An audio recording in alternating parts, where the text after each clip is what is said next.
My name is Nargis Gupta. In last video, we have discussed about the data structure and algorithm questions based on a CoCube exam. In this video, we will discuss another 4-5 questions based on a data structure and algorithm.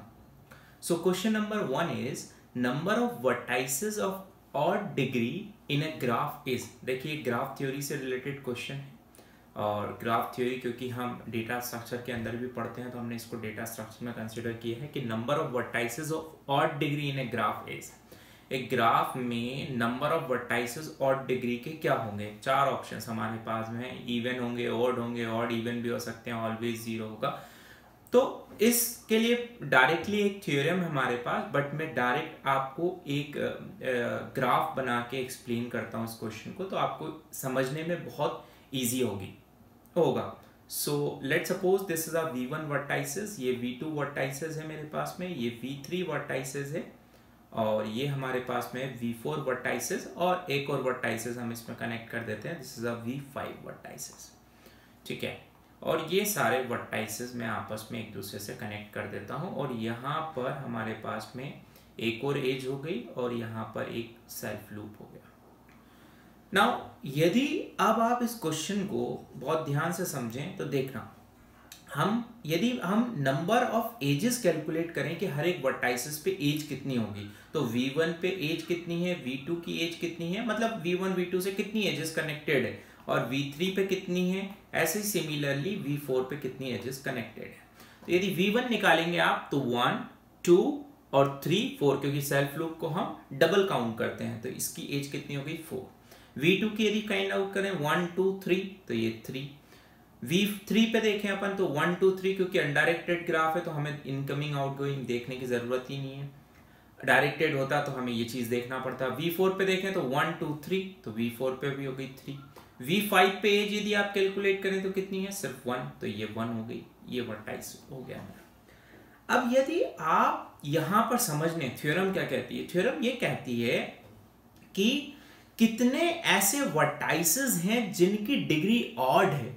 ठीक है, तो यदि आप देखोगे इस graph के अंदर तो 1 2 3 4, क्योंकि 1 3 5 7 ये ऑड नंबर है, इवन नंबर हमारा 4 है, तो ऐसे कितने वर्टाइसेस हुए, तो टोटल मेरे पास में ऐसे 4 वर्टाइसेस हैं जिनकी डिग्री क्या है, ऑड है। मतलब यहां पे यदि अपन कंक्लूजन निकालें तो ऑड डिग्री के जो वर्टाइसेस हैं वो ऑलवेज उनका नंबर जो होगा, काउंट जो होगा, वो ऑलवेज इवन होगा। मैं आपको एक और एग्जांपल से एक्सप्लेन करता हूं इसको कि लेट सपोज मेरे पास में ये ग्राफ है। ठीक, इस ग्राफ के अंदर यदि आप कैलकुलेट करें, let suppose this are V1 vertices, ये V2 वर्टाइसेस है, V3 वर्टाइसेस है, ये V4 वर्टाइसेस है। यदि आप इस ग्राफ को देखें तो V1 में कितनी डिग्री है, 2। ठीक है, V1 की डिग्री कितनी हो गई, 2। V2 की डिग्री देखें 1 2 3 तो कितनी हो गई, 3। V2 की डिग्री हो गई 3। V3 की डिग्री देखें तो 2। V4 की डिग्री देखें 1 2 3। तो यदि आप देखें तो ऑड डिग्री वाले कितने वर्टाइसेस हैं आपके, तो कितने हैं आपके ऑड डिग्री वाले वर्टाइसेस का काउंट क्या है, 2, मतलब इवन नंबर।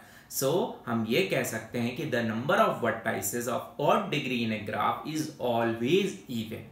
क्या होगा, ऑलवेज इवन होगा। Now next question is,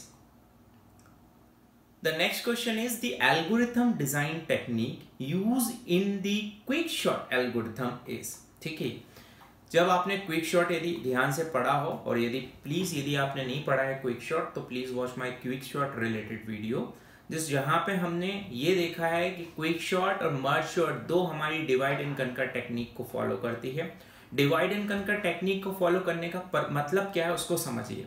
let suppose हमारे पास में कोई एलिमेंट्स हैं, 10 है, 20 है, और यहाँ पे 8 है, 4 है और ये 5 है। लेट सपोज ये एलिमेंट्स हैं। तो क्विक शॉर्ट में और मर्ज शॉर्ट में क्या करें, मर्ज शॉर्ट में आप एरे को 2 पार्ट्स में ब्रेक करते जा रहे हो, n/2 पार्टीशन में ब्रेक करते जा रहे हो। उसी तरह यदि क्विक शॉर्ट आप देखो तो एक आपने पाइवट एलिमेंट निकाला, और पाइवट एलिमेंट के एक सिचुएशन जब आप इसको क्विक शॉर्ट में पार्टीशन एल्गोरिथम को कॉल करते हैं तो पाइवट एलिमेंट के लेफ्ट में ऑलवेज स्मॉलर एलिमेंट आ जाते हैं, स्मॉल एलिमेंट, और यदि पाइवट के राइट में बात करोगे तो यहाँ पे ग्रेटर एलिमेंट आ जाएंगे। ठीक है, या लार्ज एलिमेंट आ जाएंगे। तो एक साइड में आ जाते हैं स्मॉल, पाइवट के लेफ्ट में छोटे एलिमेंट, पाइवट के राइट में बड़े एलिमेंट। तो हमने क्या करा, with the help of a partition methods को दो पार्ट्स में ब्रेक कर दिया। तो ये जो टेक्निक है हमारी क्विक शॉट की यदि हम बात करें तो it is under the divide and conquer approach, जिसमें मर्ज शॉट एंड क्विक शॉट दो टेक्निक हमारी आती है डिवाइड एंड कनकर के अंदर। और next one is, the next question is consider an array which bubble shot is used. एक array given है जिसमें हम बबल शॉट एल्गोरिथम देख रहे हैं। यदि बबल शॉट नहीं पढ़ा तो please watch my bubble shot related video, जहां पे मैंने एल्गोरिथम, उसकी कॉम्प्लेक्सिटी, उसके एग्जाम्पल के थ्रू मैंने एक्सप्लेन किया है टोटल 2 वीडियोस में। और प्लीज क्योंकि मैं अभी तक अपने 300 प्लस वीडियोस हो गए जिसमें मैंने आज तक कभी किसी को ये नहीं बोला कि मेरे चैनल को सब्सक्राइब करिए, बट हाँ आज मैं इस वीडियो में आपको बोल रहा हूँ please subscribe my channel. Reason behind कि इतने सारे वीडियोस होने के बाद भी हमारे सब्सक्राइबर उतने अच्छे नहीं हैं जितने होने चाहिए। So consider an array. देखिए सपोर्ट करने में यदि हम देखें तो एक टीचर, एक यूट्यूबर, यदि एक यूट्यूबर टीचर है तो उसका सपोर्ट सिर्फ उसका स्टूडेंट कर सकता है। तो आपसे बस यही एक्सपेक्टेशन है कि सब्सक्राइब करिए, अपने फ्रेंड्स को आप वीडियोस फॉरवर्ड कीजिए, शेयर कीजिए। और मैं ऑलवेज रेडी हूँ आपके कोई भी डाउट्स के लिए। आप मुझे कमेंट बॉक्स में डाउट लिख सकते हैं, डाउट्स मेरे से पूछ सकते हैं, या मेरी वेबसाइट पे जाके nargisgupta.com पे जाके वहाँ पे हमारा एक इंक्वायरी फॉर्म है, आप वहाँ पे आप अपनी इंक्वायरी कर सकते हैं, आप वहाँ पे अपने डाउट्स लिख सकते हैं, वहाँ डायरेक्ट मेरे को मेल आ जाएगा। So consider an array on which bubble shot is used. The bubble shot would compare the element ax to which of the following element in a single iteration. ठीक है, तो देखिए यदि आपने बबल शॉट पढ़ा है तो हम बबल शॉट को थोड़ा सा इस तरह से मैंने एक्सप्लेन किया था कि लेट सपोज यहाँ 10 है, यहाँ 8 है, यहाँ 2 है और यहाँ पे 12 है। लेट सपोज ऐसे कोई एलिमेंट्स हैं, तो हम क्या करते हैं, जो फर्स्ट एलिमेंट है this is called the A of x, इस एलिमेंट को हम कंपेयर करते हैं किससे, ए ऑफ एक्स प्लस 1 से। तो इसको हमने कंपेयर किया ए ऑफ एक्स प्लस 1 से। तो यदि छोटा होगा स्वैपिंग कर देंगे, और स्वैपिंग जैसे ही करी तो ये 10 आ गया, ये 2 आ गया, ये 12 आ गया। फिर क्या करते हैं हम, नेक्स्ट वाला एलिमेंट को उसके नेक्स्ट वाले से कंपेयर करना स्टार्ट कर देते हैं। तो जब आप फर्स्ट आइटरेशन की बात करेंगे तो यदि आपके पास एक्स एलिमेंट है तो हम उस एलिमेंट को जो कंपेयर करेंगे वो ए ऑफ एक्स प्लस 1 मतलब नेक्स्ट वाली लोकेशन, नेक्स्ट वाले इंडेक्स से हम कंपेयर करेंगे। So next question is, which of the following sorting yield approximately the same worst case and average case running time behavior in order of n log n। ठीक है, order of n log n ऐसी कौन सी algorithms हैं जिसमें worst case और average case दोनों algorithm का similar होता है। देखिए पहला ऑप्शन को ट्राई करते हैं, बबल शॉट। यदि आप बबल शॉट की बात करें तो बबल शॉट का वर्स्ट केस जो होता है वो ऑर्डर ऑफ n स्क्वायर होता है, ठीक। और यदि एवरेज केस की बात करें तो वो भी आपका ऑर्डर ऑफ n स्क्वायर होता है। यदि सिलेक्शन शॉट की बात करें तो सिलेक्शन शॉट का भी वर्स्ट केस और एवरेज केस ये क्या होता है, ऑर्डर ऑफ n स्क्वायर होता है। तो पहला तो ऑप्शन हमारा नहीं है, क्योंकि ये बोल रहा है कि order of n log n ऐसी कौन सी एल्गोरिथम है जिसका होता है, ठीक। थर्ड ऑप्शन हम देखते हैं, quick sort and radix sort algorithm. तो नो डाउट क्विक शॉट का जो एवरेज केस है वो तो ऑर्डर ऑफ n है, सॉरी जो एवरेज केस है वो order of n log n है, बट जो वर्स्ट केस है क्विक शॉट का वो ऑर्डर ऑफ n स्क्वायर है। तो यहाँ पे पहले से ही ऑप्शन इनकरेक्ट हो गया, तो दूसरी चेक करने की जरूरत नहीं है, but radix sort order of n time में, लीनियर टाइम में शॉर्ट कर देती है। Tree sort and median sort of a quick sort, तो इन सबको भी देखें तो ये भी दोनों कोई भी आपके नहीं करती। सिर्फ और सिर्फ हीप शॉट है ऐसी जिसको हम ये कह सकते हैं कि हीप शॉट का वर्स्ट केस और एवरेज केस दोनों order of n log n है। और उसी तरह से यदि आप मर्ज शॉट की बात करें तो मर्ज शॉट का worst case, best case, average case, ये सब कुछ n log n है। सो ये दोनों क्या होती हैं, दोनों एल्गोरिथम ऐसी हैं जिनका worst case time complexity and average case time complexity दोनों की सिमिलर होती है। Now next question is, a connected graph is the one which, ठीक है, a connected graph is the one which, ठीक है। अब हमें ये बताना है कि कनेक्टेड ग्राफ क्या है। तो यदि आप कनेक्टेड ग्राफ की डेफिनेशन की बात करो तो मैं एक एग्जांपल से आपको एक्सप्लेन करता हूँ कि फॉर एग्जांपल ये मेरे पास में इस तरह से ग्राफ है, ठीक है, और मैं ऐसे बना लेता हूँ कि ये मेरे पास में हो गया इस तरह से कोई ग्राफ है। लेट सपोज इस वर्टाइसेस ए है, बी है, सी है, डी है, ये ई है, ये एफ है, ये जी है। कनेक्टेड ग्राफ का मतलब ये होता है कि हर एक वर्टाइसिस के बीच में जो पाथ है वो कनेक्टेड होना चाहिए। फॉर एग्जांपल कैसे, यदि ए की बात करूं तो ए हमारा सी से कनेक्टेड है, मतलब हर एक वर्टाइसिस एक दूसरे से कनेक्टेड है। वो कनेक्टेड ये भी हो सकता है कि डायरेक्टली कनेक्टेड की बात नहीं कर रहा मैं, एक पाथ होना चाहिए उनके बीच में। तो ए और सी के बीच में पाथ है, यस, मैं ऐसे ए और सी तक पहुंच सकता हूं, ऐसा भी पहुंच सकता हूं। ए और डी के बीच में भी पाथ है। यदि बी और ई की बात करो तो इनके बीच में भी एक पाथ है, मतलब कहीं ना कहीं से कनेक्शन बना हुआ है। बी और जी की बात करो तो इनके बीच में भी पाथ है। तो हर एक वर्टाइसिस एक दूसरे से कनेक्टेड है with the help of a path, ठीक। अब वो ये बोल रहा है, यदि मैं इसी ग्राफ को, यदि मैं ये बोल रहा हूं this is a connected graph, तो हम लास्ट ऑप्शन से स्टार्ट करते हैं, has even number of vertices. But यदि आप इस ग्राफ को देखो तो वर्टाइसेस कितने हो गए, 1 2 3 4 5 6 7 वर्टाइसेस हैं, तो इवन नंबर वर्टाइसेस तो नहीं। यदि हम ये इसको कनेक्टेड ग्राफ बोल रहे हैं तो D is a wrong option.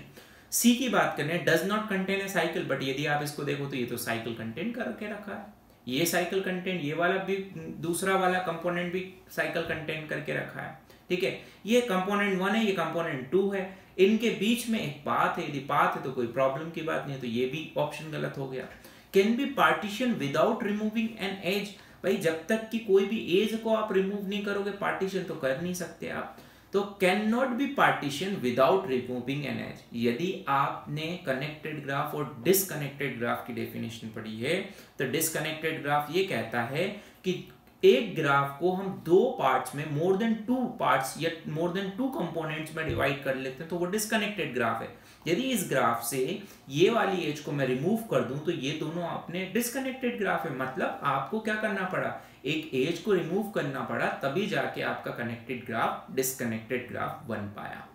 So option B is the correct option for this question. So last question for this video is how many comparison are needed to short an array of length 5 length के array को कितने comparisons लगेंगे if a straight selection sort is used and array is already in opposite order।